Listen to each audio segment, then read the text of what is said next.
Nathan Dazinski Johnson and his stepfather Douglas Johnson with us on the program tonight. Gentlemen, thank you both for coming on the show. Thank you for having us. Absolutely. All right, I became aware of your story earlier today, and I have to say I'm just absolutely stunned at what is going on here. Nathan, you earned $1,200 mowing lawns, shoveling snow, and you wanted to use that money to invest in a hot dog cart, right? Yes, that's correct. Okay. And why did you want to invest in this hot dog cart? Well, for one reason, I wanted to raise money for my mom and my dad because they're both on disability. And I figured that if I could raise money for them, it'll help them out a lot and take some stress off of them. And to show kids that they need to stop playing video games and actually get out there and prove that they can do something. You're 13, right? Yes. Will you talk to my 11-year-old son? Oh, yes. Douglas, first of all, you've got to be really proud of your stepson, Nathan.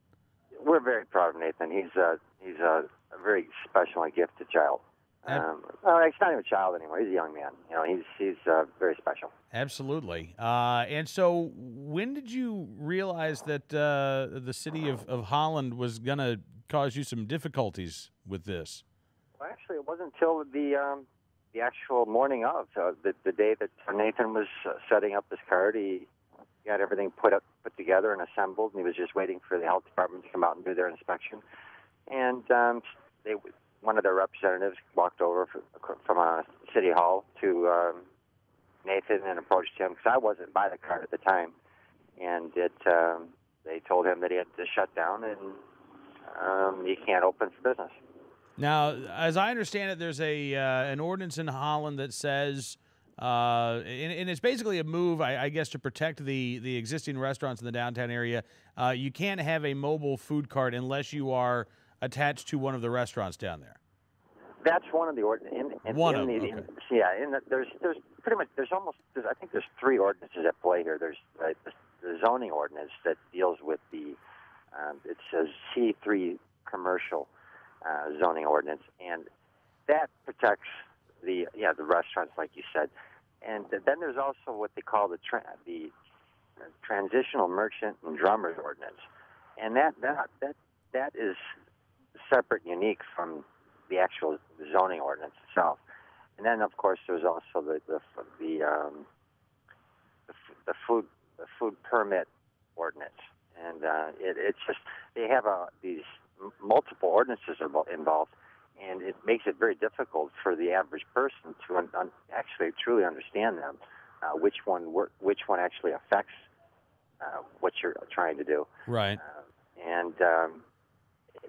At the end of the day, it's really it's their discretion. You know, it's whether they want to let you open or not.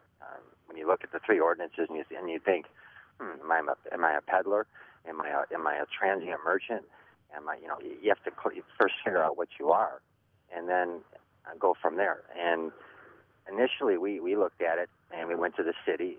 We met with the city clerk, and she said she checked with the city attorney. We never heard back from her. So a month later is when Nathan opened up. But we felt he fell under the peddler ordinance. He's in a stationary location. He has his health permit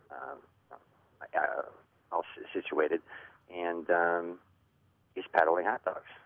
Just like I peddled newspapers when I was 9 years old. Right. You didn't think that you'd have so much.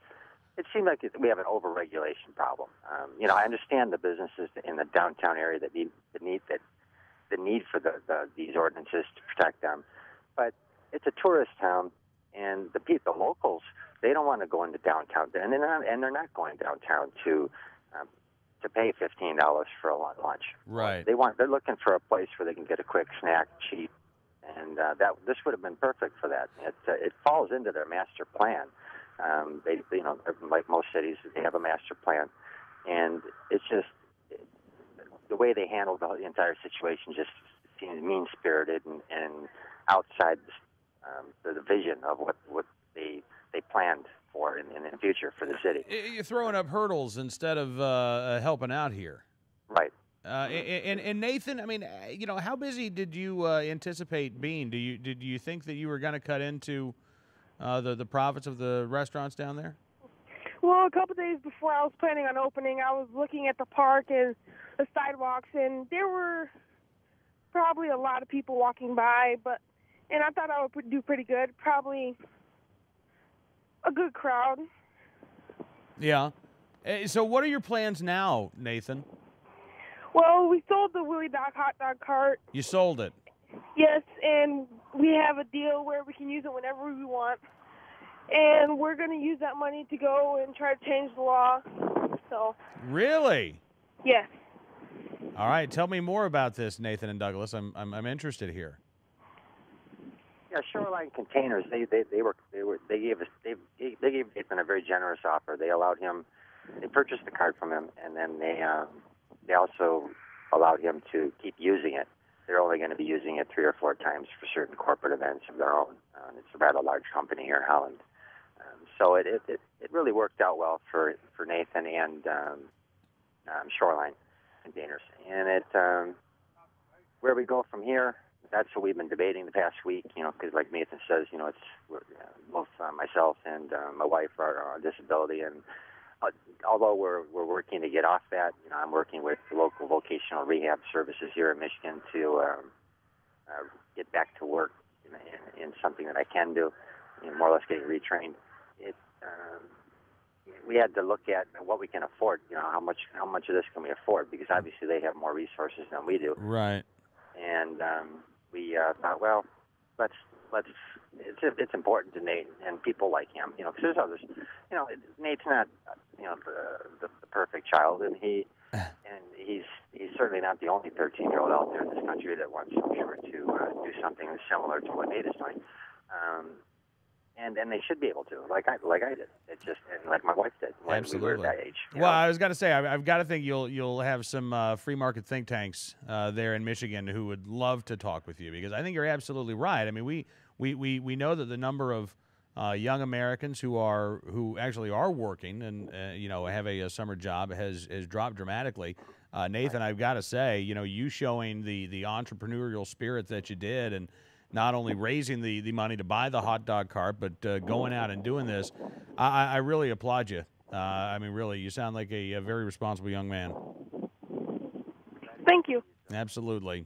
Nathan and Douglas, thank you both for coming on the program, and hope that we can stay in touch.